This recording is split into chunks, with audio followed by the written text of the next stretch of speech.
Hello everyone, welcome back to my channel Shimla mum's kitchen and blog. চলে আসলাম তোমাদের সাথে নতুন আরও একটা রেসিপি নিয়ে। আজকে আমি তোমাদের সাথে যে রেসিপিটা শেয়ার করছি সেটা হচ্ছে আমপানা। অনেক তো নামি দামি ব্র্যান্ডে তোমরা আমপানা খেয়েছো।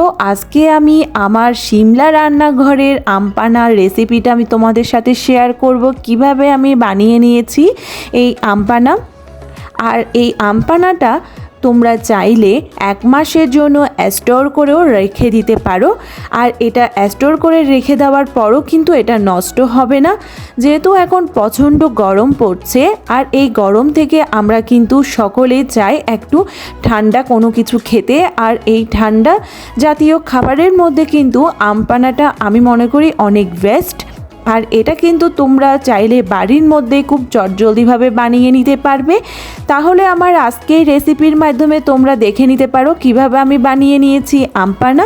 এখানে লাগবে কাঁচা আম, আর এটা কিন্তু পাকা আম দিয়ে করা যাবে না। এখন আমি এখানে নিয়ে নিয়েছি 2টো কাঁচা আম, আর আমগুলো পরিষ্কার করে ভালো করে ধুয়ে নিয়েছি। আর এখন আমি পরিষ্কার জলের মধ্যে আমপানাগুলো দিয়ে দিলাম। এখন আমি চুলার মধ্যে বসিয়ে দিব পাত্রটি, আর আমগুলো কিন্তু আমি সেদ্ধ করে নিব। চুলার আঁচটা হাই টু মিডিয়াম আঁচে রেখেছি, আর আমগুলো এখন সিদ্ধ হওয়ার অপেক্ষায় রইলাম। চুলার আঁচটা হাই টু মিডিয়াম আঁচে রেখে আমি এখন আমগুলোকে ভালো করে সেদ্ধ করে নিলাম। আমগুলো ভালোভাবে সিদ্ধ হয়ে গিয়েছে। এখন আমি একটা চামচের সাহায্যে চেক করে নিচ্ছি যাতে আমটা ভালো করে সেদ্ধ হয়েছে কিনা। আর চুলার আঁচটা আমি এখন বন্ধ করে দিব। আর এখন আমি একটা থালার মধ্যে আমগুলো তুলে নিচ্ছি। 2টো আম আমি এখন থালার মধ্যে তুলে নিলাম। আর আমগুলো একটু ঠান্ডা হয়ে আসলে এরপর আমগুলোকে আমি খোসা ছাড়িয়ে আমগুলোতে পালগুলো বের করে নিব। আমগুলো হালকা ঠান্ডা হয়ে আসার পর এখন আমি আমগুলো খোসা ছাড়িয়ে পালটা বের করে নিয়েছি। আর এটা কিন্তু অবশ্যই আমটা মিডিয়াম ঠান্ডা হয়ে আসলে তখনই করে নিতে হবে। আর এখন আমি একটা চামচের সাহায্যে ভালো করে সবগুলো একটু মিশিয়ে নিচ্ছি।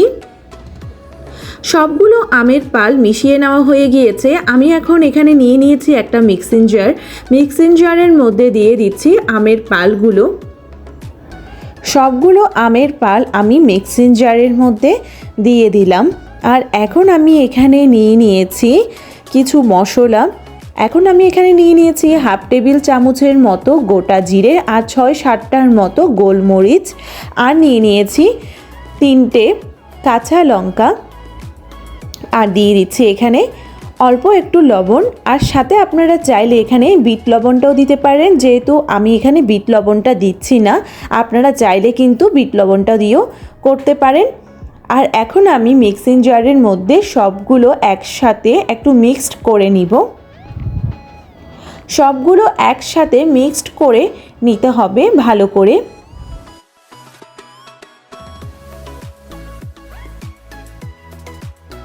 সবগুলো মিক্সড করে নেওয়ার পর এখন আমি দিয়ে দিচ্ছি 3 টেবিল চামচের মতো চিনি। মিষ্টিটা আপনাদের স্বাদ অনুসারে কিন্তু দিতে হবে। আমটা যদি বেশি পরিমাণে টক হয় তাহলে চিনির পরিমাণটা একটু বাড়িয়ে দিতে হবে। আর যদি আপনারা টক করে খেতে পছন্দ করেন তাহলে কিন্তু টকের পরিমাণটা বুঝে চিনিটা দিতে হবে। সবগুলো আমার একসাথে মিক্সড করে নেওয়া হয়ে গিয়েছে। এখন আমি আপনাদেরকে দেখিয়ে দিচ্ছি সবগুলো মিক্সড করে নেওয়ার পরে আমের পালটা দেখতে কেমন লাগছে। এখন আমি চলে যাব পরের স্টেপে। চুলাতে আমি এখন একটা কড়াইয়া বসিয়ে দিয়েছি। আর এখন আমি এখানে আগের থেকে মিক্সিং জারে মিক্সড করে নেওয়া আমের পালটা দিয়ে দিচ্ছি।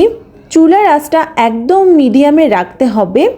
মিডিয়ামে রেখে এখন আমি আমের পালগুলো সবগুলো একসাথে করে কড়াইয়াতে দিয়ে দিলাম। আর চুলার আঁচটা হাই টু মিডিয়াম আঁচ করে দিয়েছি। এখন মিডিয়াম আঁচ করে দেওয়ার পর এখন আমি এখানে চামচ দিয়ে ক্রমাগত নাড়তে থাকবো, না হলে কিন্তু পুড়ে যেতে পারে। আর এখন আমি একটু করে দিয়ে দিচ্ছি এখানে গোলমরিচের গুঁড়ো।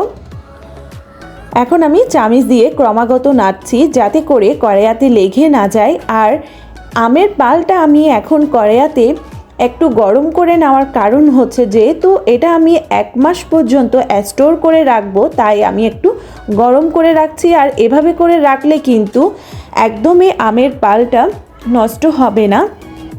আর এভাবে করে রাখলে আপনারা যে কোনো সময় কিন্তু আমের পালটা বানিয়ে নিতে পারবেন আম পানা।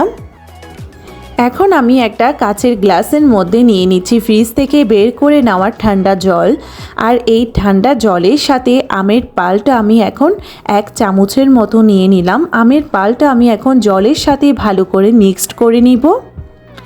চামিচের সাহায্যে আমি পানির সাথে কিন্তু আমের পালটা ভালো করে মিক্সড করে নিচ্ছি। আর এখন আমি 4 থেকে 5টার মতো আইস কিউব নিয়ে নিব।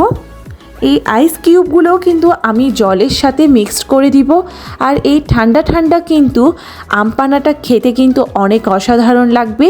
গরমের সময় কিন্তু আপনারা চাইলে এভাবে কিন্তু আম পানা বাড়ির মধ্যে বানিয়ে নিতে পারবেন খুব চটজলদিভাবে। আর এভাবে বানিয়ে রেখে কিন্তু 1 মাসের জন্য আপনারা চাইলে স্টোর করে রেখে দিতে পারেন।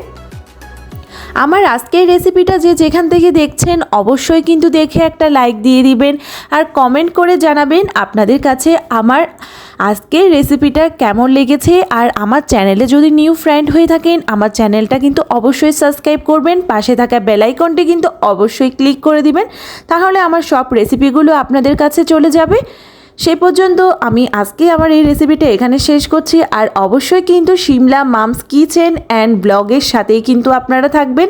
সবাই ভালো থাকবেন, সুস্থ থাকবেন, সবাইকে ধন্যবাদ।